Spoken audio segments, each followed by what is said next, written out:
Ndoa yangu sehemu ya pili. Baada ya Anastasia kujifungua mtoto wao wa kwanza na kumpa jina Estella, maisha wanandoa wale vijana, baba Estella na mama Estella, yalijaa furaha mpya. Waliishi kwa amani, wakifurahia hatua kila siku. Kicheko cha mtoto, usiku wa kumtuliza analia na mipango ya kuchanga maisha yao. David alijiona sasa ni baba kamili. Anastasia naye alijifunza haraka kuwa mama mwenye upendo na uvumilivu. Walipendana, walicheka pamoja na walijenga ndoto zao kwa hatua. Miezi michache baadaye, David aliamua kupeleka familia yake Njombe kwa wajomba na bibi yake ili wajionee mjukuu wao kipenzi.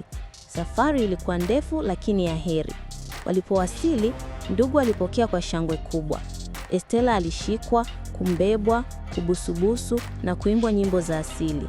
Wazee walizidi kumshukuru Anastasia kwa urembo wake, heshima yake na namna alivyokuwa mama mzuri. Hata alifungashiwa zawadi nyingi kurudi nazo Dar es Salaam: unga, viazi, maharage, asali na mboga kavu. David alijiona amebarikiwa. Familia ya kwake ilimpenda mkewe kuliko hata alivyotarajia. Lakini baada ya mwaka mmoja, kiza kilianza taratibu kutanda. Siku moja, David aliitwa ofisini na kupewa taarifa kwamba anasimamishwa kazi. Sababu hazikuwa za msingi kwake, lakini maamuzi yalikuwa tayari. David alirudi nyumbani akiwa mzito moyoni. Alichonacho mfukoni hakikufika hata wiki moja. Hela zote alizokuwa akipata miaka ile aliwekeza kwenye kiwanja, shamba, tofali, mchanga. Hakukuwa na akiba, hakukuwa na kitu cha dharura, hakukuwa na njia ya haraka ya kupunguza mzigo wa familia. Hapo ndipo maisha yalianza kumgeuza. Msongo wa mawazo ukamvaa. David akawa mkali kwa sababu ndogo ndogo. Akaanza kupayuka, kukasirika na wakati mwingine kumgusa mkewe vibaya kutokana na wivu usio na mashiko. Anastasia alilia sana, lakini hakutaka kuharibu ndoa yake. Baada ya kupambana kwa muda mrefu, David alipata kazi ndogo katika duka la dawa. Mshahara ulikuwa mdogo sana, kiasi kwamba ulikuwa unaishia kulipa madeni na kununua chakula tu. Hakukata tamaa. Alimwomba mkewe msamaha mara nyingi na Anastasia alijaribu kumpa moyo, lakini majeraha ya maneno na hasira yalikuwa yamemchosha kimya kimya.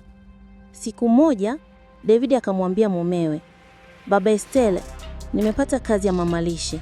Naomba unipe ruhusa. Naomba na mimi nisaidie familia." Awali, David alisita sana. Wivu, hofu na hali ya kutokuwa na uhakika vilimziba. Lakini hatimaye, kwa mara ya kwanza baada ya muda mrefu, alikubali. Anastasia akaanza kazi. Ndipo moto ukaanza.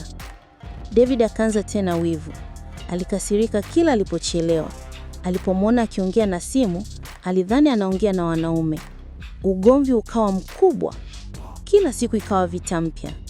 Siku moja jioni, David alirudi nyumbani na hakumkuta mkewe. Akagonga chumba, akapiga simu, akazunguka kwa majirani, kimya.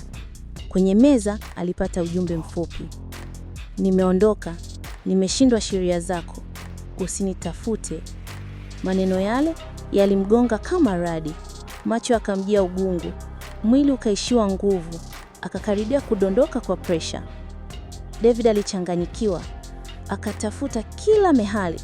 Akaenda kwa marafiki, jamaa, hata bosi wa mamalishe. Hakuna aliyemwona. Akaanza kulaumu kila mtu, kila kitu isipokuwa yeye. Alijiona duna si ya kuishi. Ndio mara ya kwanza alilia machozi ya mwanamume anayejuta. Kabla David hajafanya maamuzi mbaya, alikumbuka mtu mmoja, mjomba wake, mtu wa busara na anayempenda sana. Akaenda nyumbani kwake, akakaa chini, akaeleza kila kitu kwa mara ya kwanza: hasira, wivu, makosa, ugumu wa maisha na jinsi alivyomuumiza mkewe. Mjomba alimsikiliza bila kumhukumu. Kisha akasema, "David, mwanamke anaweza kuumia, lakini hataki mwanae apoteze baba. Simama mwanangu, niruhusu niongee na mkeo." Mjomba akampigia mama Estella. Sikio lipili ligunduma. Mama Estella alilia, akaongea kwa maumivu na kwa mara ya kwanza akasikilizwa. Baada ya mazungumzo marefu ya busara, mjomba alimwambia David, "Nenda ukamchukue, ameamua kurudi nyumbani."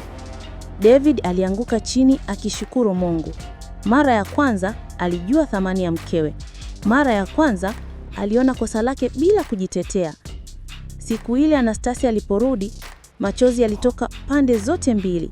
Hakukuwa na maneno mengi, lakini kulikuwa na ahadi mpya.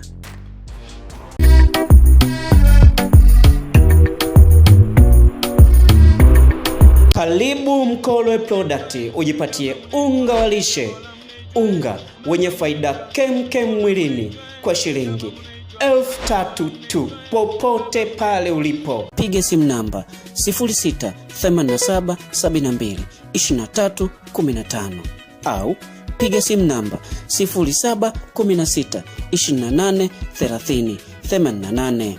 Mkolwe Product, help us to help you.